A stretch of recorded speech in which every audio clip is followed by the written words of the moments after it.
Бажаю здоров'я, шановні українці і українки. Сьогодні вже Rais wa Ukraine Volodymyr Zelensky amesema yuko tayari kwa mazungumzo na Urusi katika muundo wowote ambao rais wa Urusi Bwana Vladimir Putin pamoja na rais wa Marekani Donald Trump atakavyopanga. Mazungumzo hayo yanafaa kutokea wakati wa kusitisha mapigano, kiongozi huyo wa Ukraine amesema.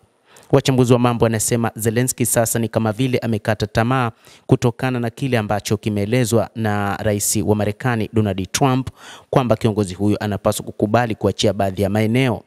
Zelensky wa Ukraine amesema yuko tayari sasa kwa mazungumzo na Urusi, lakini tu baada ya kusitishwa kwa mapigano katika mstari wa mbele wa sasa. Amesema kwamba ikiwa Urusi wataacha kabisa kushambulia, nami nitakuwa tayari tufanye mazungumzo ili tumalize jambo hili lililodumu kwa miaka mitatu, Zelensky alisema. Zelensky alikutana na rais Donald Trump katika ikulu ya White House siku ya Ijumaa, na hapo awali aliunga mkono wito wa Trump wa kuwataka wanajeshi wasimame pale walipo.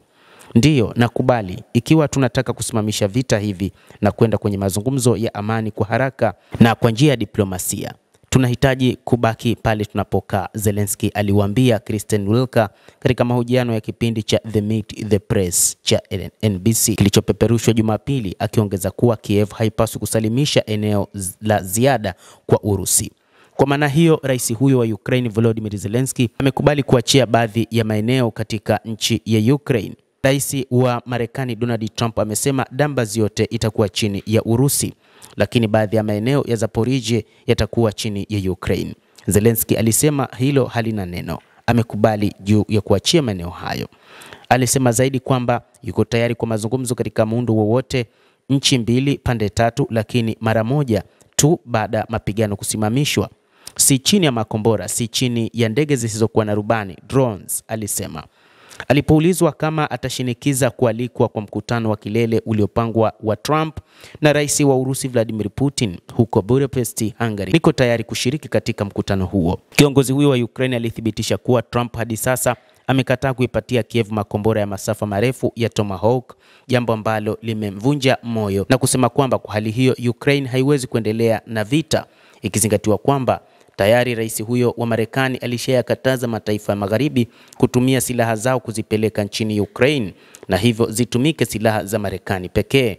Na huo ndio ugumu ambao rais wa Ukraine ameuona, na ndicho kilichosababisha akubaliane na hoja za Warusi. Urusi imesema ili usitishwaji wa mapigano ufanyike, Ukraine lazima iondoe wanajeshi wake katika eneo la Urusi inalolidhibiti, kusitisha uhamishaji na kuacha kupokea msaada wa kijeshi kutoka nje ya taifa hilo.